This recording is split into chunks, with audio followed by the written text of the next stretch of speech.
So hello and welcome students. हमारे इस अगले वीडियो में आप सबका स्वागत है। यहाँ पे हम लोग सीखेंगे कि डेटा टाइप में अगर हम लोग कोई वेरिएबल को असाइन करते हैं तो उस वैल्यू को लेके हम लोग काम कैसे करेंगे, राइट।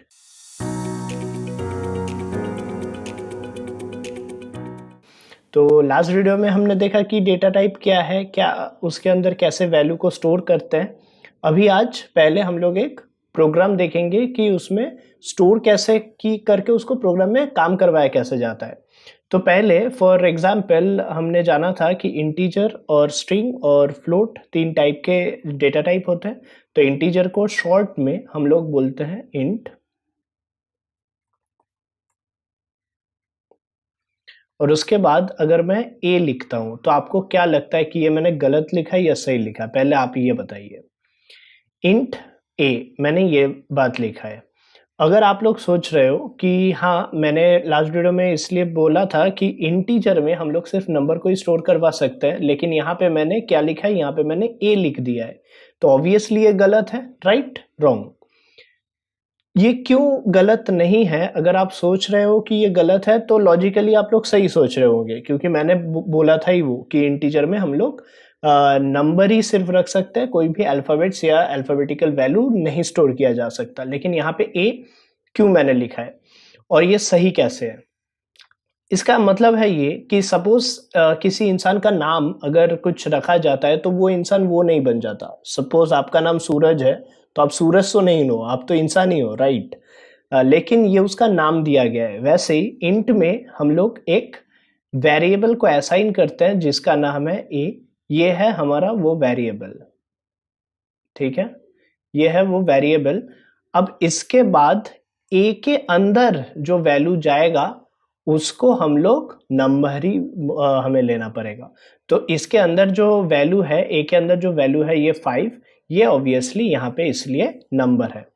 अब यहाँ पे देखिए, ये जो साइन है इसका मतलब है मैथमेटिक्स में इक्वल। ये मैथमेटिक्स में है इक्वल। यहाँ पे कंप्यूटर में इक्वल नहीं होता, इसका मतलब होता है असाइन। इसका मतलब है असाइन करना, ठीक है। तो असाइन करने का मतलब क्या है? असाइन करने का मतलब है जो राइट हैंड साइड में होगा वो लेफ्ट हैंड साइड में, साइड के अंदर जाके स्टोर हो जाएगा। तो राइट हैंड साइड में जो भी मेरे पास होगा वो लेफ्ट हैंड साइड में जाके स्टोर हो जाएगा, ठीक है। तो सिंपल सी बात है।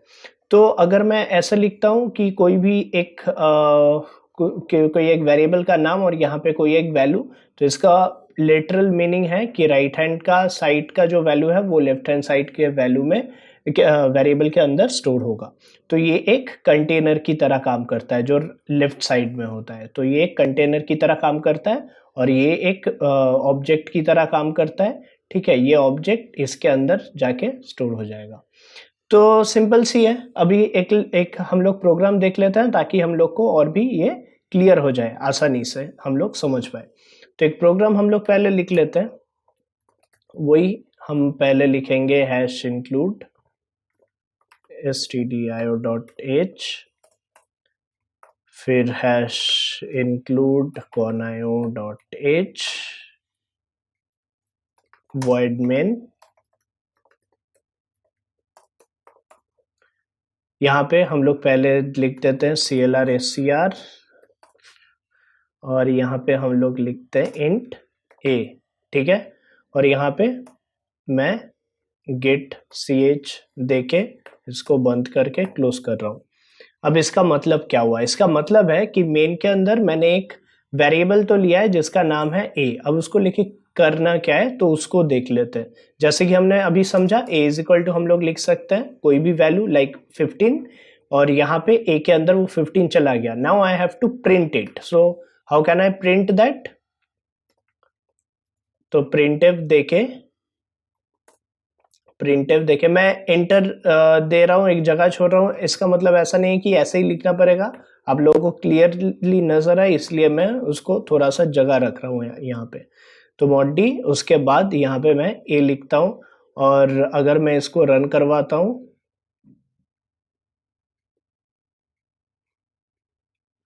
तो यहाँ पे मुझे क्या दिख रहा है? सिर्फ 15 दिख रहा है।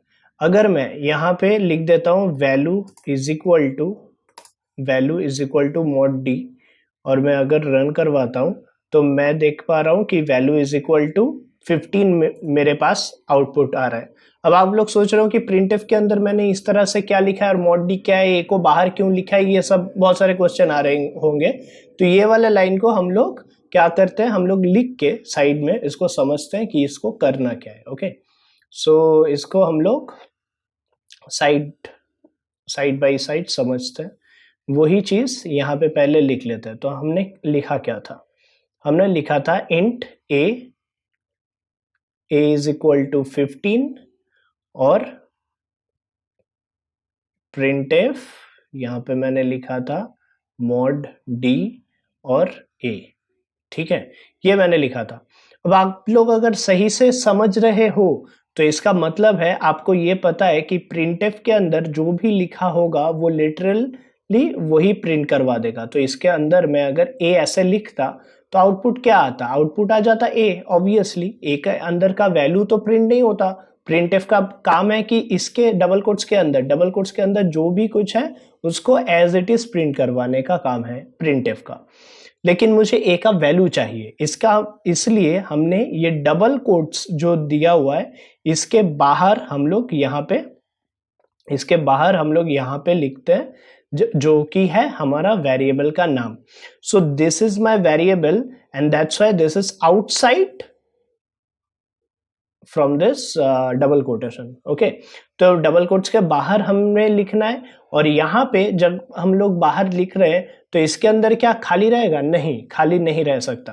प्रिंट के अंदर तो कुछ होना चाहिए, यहाँ पे अगर कुछ होगा ही नहीं तो वो प्रिंट कराएगा कैसे, राइट। तो ये mod d का मतलब है, सपोज ये हमारा कंप्यूटर का मेमोरी है। ठीक है, कंप्यूटर का ये मेमोरी है और एक स्पेसिफिक पोजीशन को वो समझ लेता है a, एक स्पेसिफिक पोजीशन को। जब हम लोग असाइन कर रहे हैं एक वेरिएबल ले रहे हैं इंट a, तो इसका मतलब है असाइन कर रहे हैं मेमोरी में एक पोजीशन जिसका नाम मैंने a दे दिया। अब a तो मैंने दे दिया है, अब इसके अंदर जो वैल्यू है ये यहां से असाइन हो रहा है तो इसके अंदर वैल्यू एक गया, वो क्या वैल्यू है, वो है 15। अब mod d का काम है कि a को ढूंढना मेमोरी में, a का एड्रेस को ढूंढना। तब जब अगर a का एड्रेस मिल जाए तो उसके अंदर जो वैल्यू है वो यहाँ पे आके बिठा देना, वो यहाँ पे आके बैठ जाएगा। a का जो वैल्यू है कहाँ पे बैठेगा वो एक जरूरी क्वेश्चन है।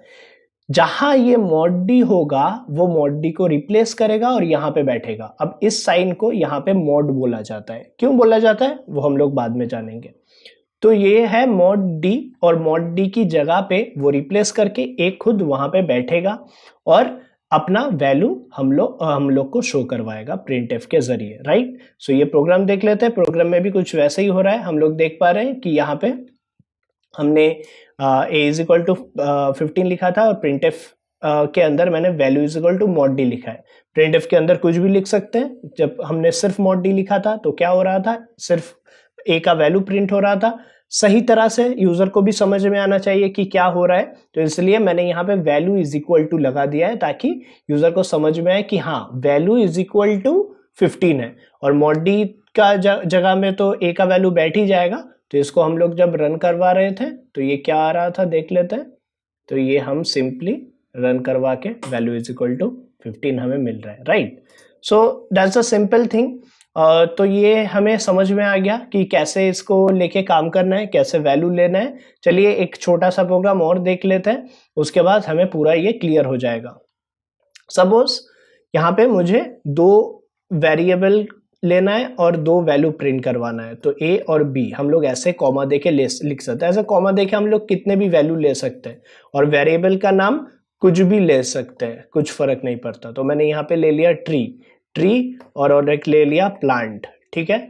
अब ट्री इज इक्वल टू मैं दे देता हूँ 23 और प्लांट इज इक्वल टू मैं दे देता हूँ 56। ओके, सो अभी मुझे प्रिंट करवाना है तो printf के अंदर मैं ऐसे लिख सकता हूँ कि tree is equal to mod d comma comma optional है, आप चाहो तो दे सकते हो, नहीं चाहो तो नहीं दे सकते हो, ताकि सिंटैक्स देखने में समझ में आए और भी क्लैरिटी से, इसलिए मैंने कॉमा दे दिया। और प्लांट इज इक्वल टू मैं और एक मॉड डी दूंगा, क्योंकि 2 वैल्यू मुझे बिठाना है। अब कौन से मॉड डी में कौन सा वैल्यू बैठेगा ये डिपेंड करता है कि इस पोजीशन में हम लोग किस तरह से हम लोग उस वेरिएबल को बिठाएंगे, उसके ऊपर डिपेंड करता है। मतलब एक मॉड डी, पहला मॉड डी, तो पहला होगा ट्री, फिर कॉमा देना, यहाँ पे कॉमा देना जरूरी है, फिर प्लांट, उसके बाद टर्मिनेटर। तो इसका मतलब क्या हुआ, ये ट्री का जो वैल्यू है ये पहले मॉड डी के अंदर चला जाएगा, और प्लांट का जो वैल्यू है, क्योंकि वो बाद में लिखा गया है, वो दूसरे वाले मॉड डी में चला जाएगा।